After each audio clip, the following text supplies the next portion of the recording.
our lead this hour is from the courtroom, where Shohei Ohtani, likely back in Japan by now, right? Back there and all that. Well, he had the 50-50 season. The Dodgers are basking in the afterglow of the championship, and that has caused multiple lawsuits.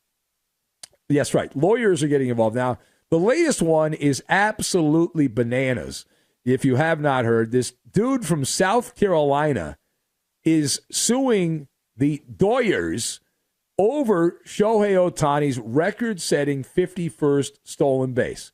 This guy claims that he is the rightful owner of what some say is a near priceless piece of sports memorabilia. And this guy wants a federal judge to force the Dodgers to hand over the record-setting 51st stolen base. And let me give you the backstory on this. It's wild. So this goes back to mid-September.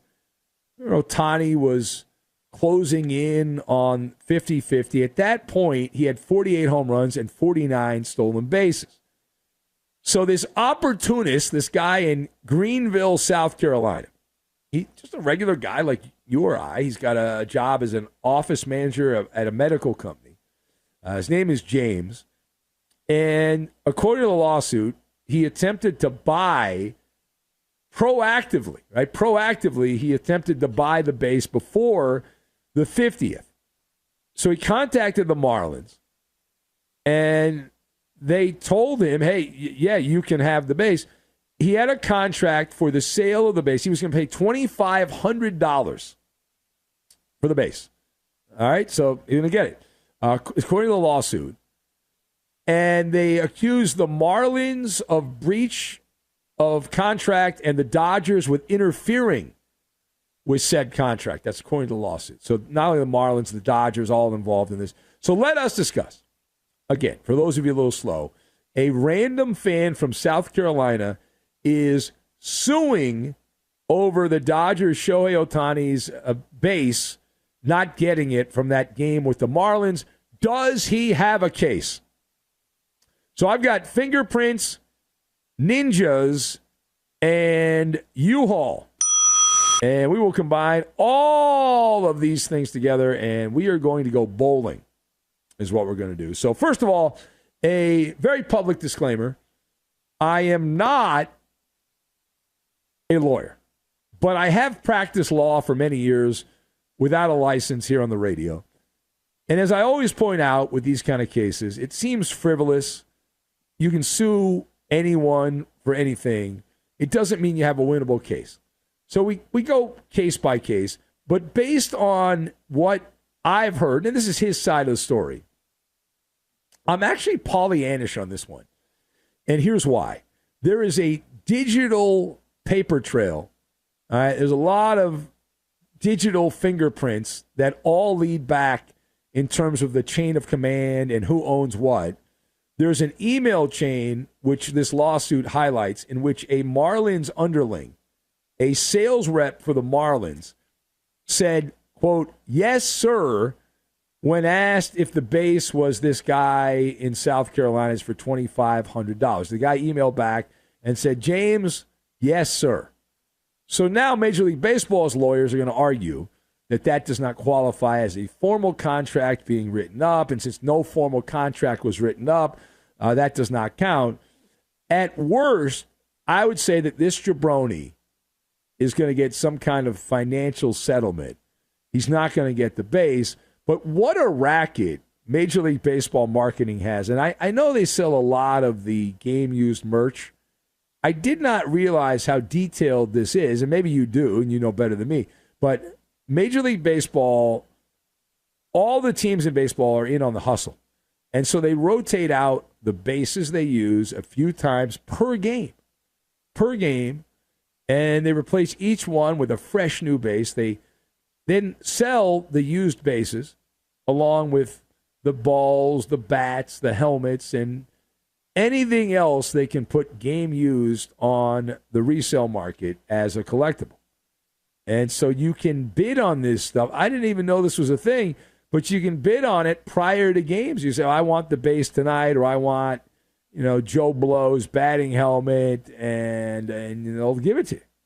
You can bid on it. All right, now, secondly, at the GM meetings, some leftovers. They took place this week in San Antonio. Free agent slugger Juan Soto, as Scott Morris calls him, the Magic Juan. So Juan Soto is set to meet with Mets owner Steven Cohen. It's going to happen next week. I'm sure we'll talk a lot about it when that happens next week.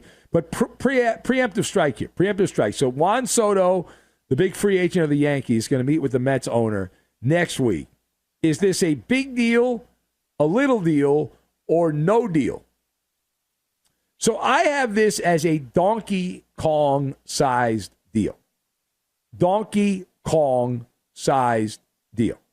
And here's why. I have been hearing for a long time, this is where Juan Soto is going to end up. The Mets are prepared to offer a end of the rainbow pot of gold. End of the rainbow pot of gold. It's on the biblical scale.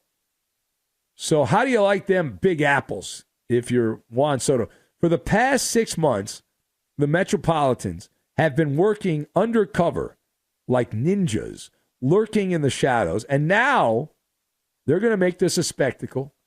It'll be all over the tabloids and the social media pages. A very public courtship between the Mets and Juan Soto as they beg Juan Soto to take $700 million, allegedly. Boy, when it rains, it pours, right? My God. How hard a sales pitch is that going to be? Should you even have to make a sales pitch? Like, here's a blank check. Soto's going to have multiple blank checks if you believe the market. He's in a Tony Soprano situation. Bada bing, bada boom. He's about to be a made man. Not that he's not already a made man. And good for him. He turned down $300 million from the Nationals, $400 million from the Padres, and now it looks like he's going to get $700 or close to it, $700 million. All right, final thought. We now go to La La Land, where the Doyers are preparing to defend their world championship after that roller coaster of a end of the season, the playoff run, and all that. Well, the Walls have ears, and the Dodgers GM, who's number 2 behind the number 2. That's right. Well, this guy, Brandon Gomes, is number 2. The number 1 guy is Andrew Friedman, so he's actually number 1. Number 1. But this guy, Brandon Gomes, he recently told reporters that Mookie Betts is going to move back to the infield next season. So I ask, what is the fallout from Mookie Betts moving back to second base or shortstop, back to the infield in 2025? So the first thing is, well, this is obviously kowtowing to Mookie. That is a player preference, player empowerment. Mookie Betts was a defensive liability at shortstop. He was bad. Now, I hear they're probably going to play him at second base. However, he's got a $365 million contract. And so they're going to put him on the infield, likely at second base. They want to keep him happy, and if he wants to play the infield, they'll put him there, and he'll hover between that. And if he's terrible, he'll go back to the outfield. But that also means it is more likely than not that Gavin Lux is going to be calling U-Haul because Gavin Lux has played his last game as a Dodger. Now, maybe they'll trade him to the Brewers. He's from Wisconsin, but he'll be out.